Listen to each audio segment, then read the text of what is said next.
What is going on, guys? Matt Downs with Daily Grind Fantasy Sports here to give you the edge for this NFL showdown slate between the Chiefs and the Chargers. Cannot wait to break it down. First, I want to apologize for not getting out that much YouTube content over the past, couple days or so. We've been in the middle of a move, and if you guys listen to my voice, you might also notice an echo. It's because I'm in there's nothing on the walls whatsoever. It's a wood floor.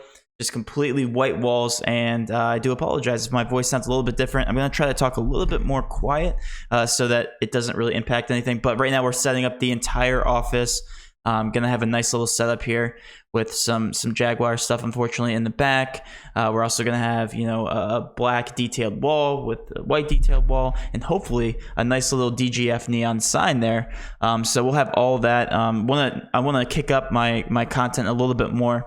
And we'll also be changing out the camera, so you guys get to see my ugly face in high def now. So can't wait for all of that. But for now, you guys are gonna have to sit through this this nice little echo, at least for a couple more days until we get that set up. But nonetheless, we have a couple things to cover today. More importantly, the showdown slate, and then also the NBA slate a little bit later. So I'll be putting out those videos as well. Let's go ahead and focus on this showdown slate, though. We actually have a very good showdown slate. We also have content to cover on Saturday. We also have content to cover on the normal NFL Sunday, so I'll be covering all that content as well, as much as I can, of course. We still aren't officially done moving, but yeah, for this showdown slate, we have the matchup here between the Chargers and the Chiefs. We're going to be covering this through Fantasy Cruncher. By the way, if you guys want to sign up for Fantasy Cruncher, only $20 a month gives you access to all of our cheat sheets, our favorite GPP plays, cash plays for the showdown slate. All this updates throughout the day. So if you guys want that updated information, links are below, dgfantasy.com. You guys can find it through the search engine. You guys can find it by just putting it into your web browser,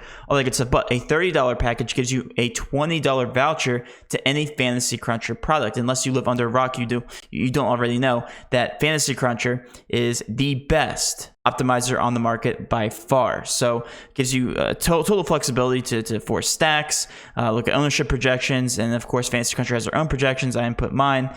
With the combination of DGF and Fantasy Cruncher, we help give you guys an edge. So if you're an MME player specifically, if you're entering multiple lineups, Fantasy Cruncher is where it's at. But here with the showdown slate, we have a 52 over under. Kansas City is favored by 3 points. They are the away team. So Kansas City, we all can sit here and probably agree that Kansas City is a front runner in terms of a Super Bowl favorite as of right now. They got back on track. Defense looks a lot better.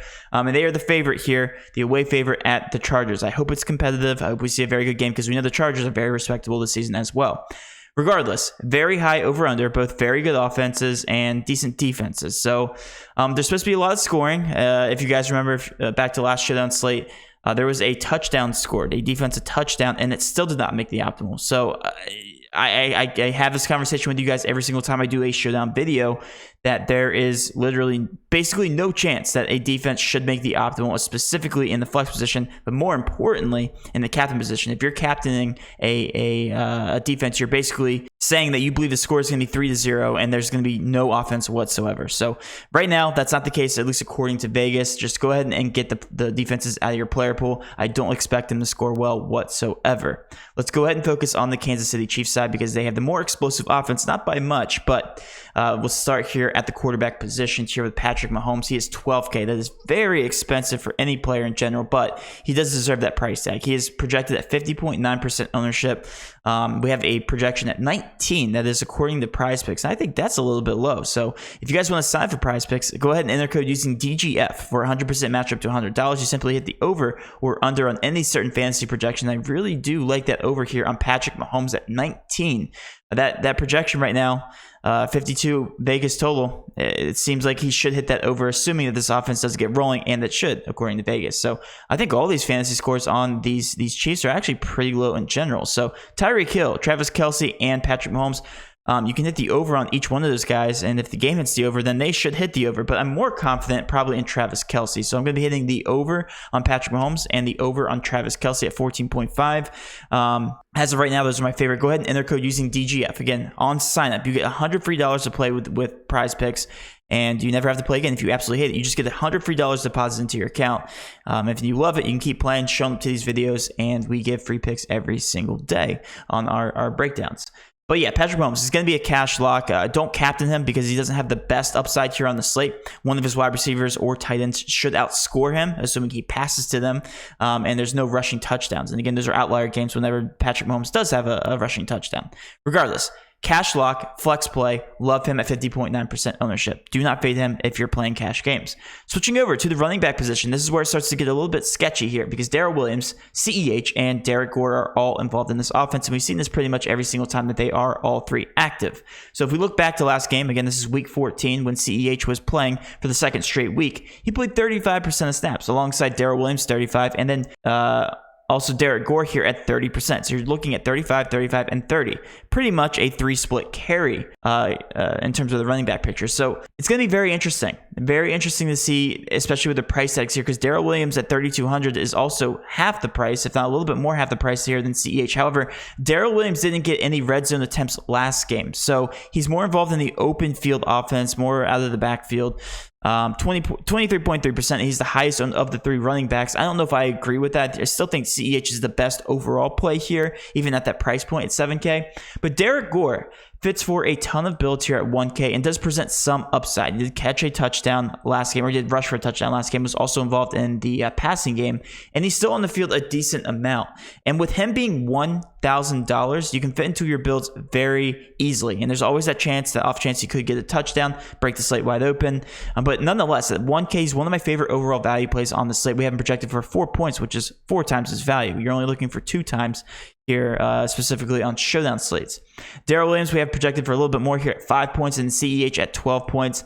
Don't hate any one of these three. I do think that Derek Gore makes for a great value play. Darrell Williams is going to be probably the more popular just because at 3.2K, we know that he does have some serious upside for PPR. And CEH obviously has the most upside. I'm not banking on any one of these three, in a cash games. I'd say as a last piece, especially if you're trying to get up to a stud in the captain spot, I do prefer Derek Gore there at $1,000. Switching over to Tyreek Hill, Pringle, Hardman, Robinson, Josh Gordon, the whole gang here for the wide receiver picture, and they are all utilized somewhat in some capacity. So just looking at the price tags, they all kind of make sense here. Pringle, we have projected for 5.2 points, but he's also cheaper than Hardman, who's projected for a little bit more, but he's also a little bit more expensive at 5K. So it's usually the same picture here. Like Tyreek Hill, you have to have him in cash games. There's no questions asked about that. If Patrick Mahomes is going to do well, then Tyreek Hill or Travis Kelce should do very well as well. Too many wells there. But Byron Pringle, 22%. More of a GPP play. Hardman, GPP, 11.5. Demarcus Robinson, we have him at 5 points for a projection, also 8.1% owned, and then Demarcus Robinson is also 1.8K. So if you look at this in terms of a value perspective, I do like Robinson at 5 points. Just a very volatile player in general, as you can see here. 4.1, 5.3, 1.2, 2.8. But one thing I want you guys to notice is that he really doesn't have any true upside, even at that price tag. He's had one game, a couple games here where he scored a touchdown. But if you're looking at guaranteed points, I'd switch back here to Derek Gore because he's guaranteed to see some type of run, whereas Demarcus Robinson, we can't guarantee, he's going to be that involved in the offense, especially with all these other weapons here. So Demarcus Robinson, definitely a last piece in GPPs. Again, if he catches a touchdown, he breaks the slate, but showing lower ownership here at 8.1%. And then Josh Gordon, same exact thing can be said there. Obviously caught a touchdown in week 14. That was his best game of the season. If he does that again, then obviously he's going to break the slate, but no guarantees there at 1.4K. Out of all the wide receivers here, I do prefer Tyreek Hill, Demarcus Robinson in terms of value, and then the rest of these guys kind of follow suit. I'm just kind of neutral on all these guys with the exception of Tyreek Hill. Definitely love him. Obviously do. Last but not least, we do have the tight end picture here. Travis Kelce projected 14.5 points. The prize picks projections have been going down on him as of late. And again, I want to take advantage of this lower price point at 14.5 points. Pair him with Patrick Mahomes there on prize picks. I do like both those overs, but at 8.6K, I do think that Travis Kelce needs to be a staple in all of your cash games, even more so than Tyreek Hill. Just because that price tag, again, very, very low. Everything's coming back down on Travis Kelce. Hasn't had the best season with Patrick Mahomes, has had some very up and down games. The volume hasn't been there as of late, but again, you got to take advantage of that. Don't think like the public. Should have a bounce back game here. 8.6K, 14.5 points. Love that over there. and him for a cash game lock. Last but not least, we have Noah Gray. 2.4 points is what we have him projected at right here at $200. So yet another last piece here in terms of value. Now, if he catches one ball, then he hits that price point, but you can't guarantee he'll catch a ball. He hasn't caught the ball in the past 2 weeks. So, just as a last piece in GBPs, 2.5% owned, and we know that he can catch a touchdown there in the red zone. So definitely don't mind him for GBPs. And then we have to talk about my favorite overall value play on the slate, and that is Harrison Butker here at 15.3%. We have him projected at 8.8K points, or 8.8 points. He's a 4K price tag. The kickers are always very low owned here in terms of GPPs. They always present a ton of leverage. The kickers end up in the optimal for bigger GPPs about 34% of the time, and they're only owned in about 15 to 20% of contests. So if you're looking for a last piece, definitely don't hate Butker. I see him in a lot of my builds. He probably will end up as a last piece in cash for me. Just makes a lot of sense there. 4K price tag. He did come down in a very high over-under, so that makes sense as well. I'm not going to talk about defenses, but we will switch over to the Chargers here. Switching over to the quarterback position, Justin Herbert could easily outperform Patrick Mahomes, and he's actually projected for more points, probably because they expect the Chargers to be playing more so from behind. He is also cheaper than Patrick Mahomes, so he should be higher owned, showing 47% owned right now in terms of a projection. But like I said, I do think he's going to be a little bit higher owned because he's easier to get to with a 20-point projection. So right now, for cash plays, I'm going to be locking in Tyreek Hill, Travis Kelce, Patrick Mahomes, and Justin Herbert. Those are musts in cash game. Like, I don't see how you go wrong with those guys in terms of their volume and their upside. Like, if either one of those offenses are going to get going, it's going to be through those players. So you have to include this in your cash games. I know it's going to be very hard because they're all very expensive, but if that means putting a value play at the captain spot, you're not looking for upside in cash games. You're just looking to get across that cash line, and you're including all the studs in your lineup. Switching over to the running back position, another stud that we have to talk about here is Austin Eckler. I don't think he's necessary in cash games, but I don't hate him in cash games. Like, if you go him over Tyreek Hill, I don't hate you for it. I just think that Tyreek Hill has a lot more volume, has a lot more upside, and we see him historically perform better than Austin Eckler. And Austin Eckler is also coming back from an injury. Technically, he is questionable, but he is expected to play here. They obviously will need him here in this matchup versus the Chiefs. Showing 35.7% owned, so he's teetering on that line. He's going to probably be my odd man out. Definitely like him still. He just won't make my build because he's so expensive. And then these other two running backs, I guess you could include them in your pool for GBPs. I just am not a fan of them with Austin Eckler. Obviously, Austin Eckler plays the entire game once he does play, and their price tags are a little bit too pricey. But if Austin Eckler is limited at all whatsoever, then yeah, I obviously have a ton of love here at these price tags at $2K and $800. But until we hear more news, I will pin a post in the YouTube comment section below if we do hear news that Austin Eckler is limited or ruled out. Next, we do have Keenan Allen. Keenan Allen actually makes a ton of sense at 9.4K. Again, probably might be the odd man out. I really do like that price tag. You might have to get a little bit crazy if you're trying to fit him in for GPPs, especially with those other wide receivers from the other side of the ball. And I am including Travis Kelce in that conversation as well. But 39.4% owned, I really do think he's a great GPP option. Could easily outperform anybody on the slate and makes for a great captain play.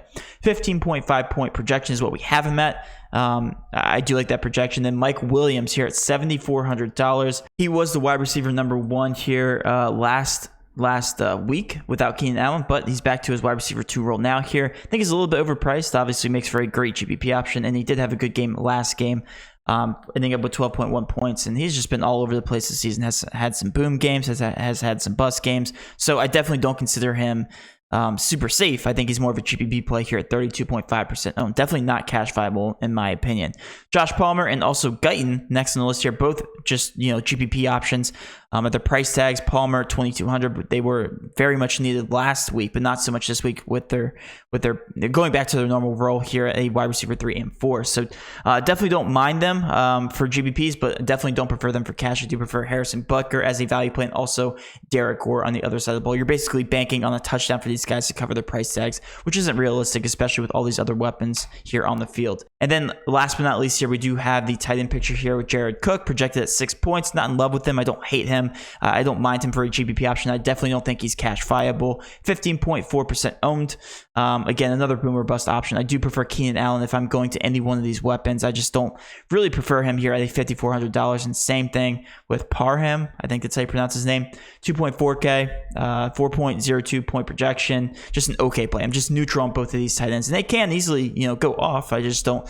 I'm not very optimistic here comparing them to the other price tags on the other side of the ball, and also with Keenan Allen here at the wide receiver position. And then we do have Dustin Hopkins to talk about here at 7.78 points. He's also been on a tear here as of late. On the season, he's averaging 8.8 points. We have him as a 7.7 projection. So as if you're making a double kicker build, then I definitely can get behind that. But if I'm comparing one over the other, I do prefer Harrison Butker over Hopkins here at a 15% projection. So definitely don't mind him. My favorite value plays, just to kind of recap here, Harrison Butker is appearing in a lot of my builds also with Hopkins. So both of those kickers, but I do prefer Butker. And then also Derek Gore at 41.3%. In terms of studs, I do prefer Patrick Mahomes, Justin Herbert, Travis Kelce, Keenan Allen, and also Tyreek Hill. If you can get the wide receivers, you should probably get to them because those are the main weapons here in this offense. But overall, very straightforward slate here. It's going to be an exciting game to watch, and that will end my breakdown, guys. Hopefully you did enjoy this breakdown. If you did, please do hit that subscription button, notification bell, and of course, smash that like button for all of our future NFL content. With all that being said, have a great rest of your day, and let's cash.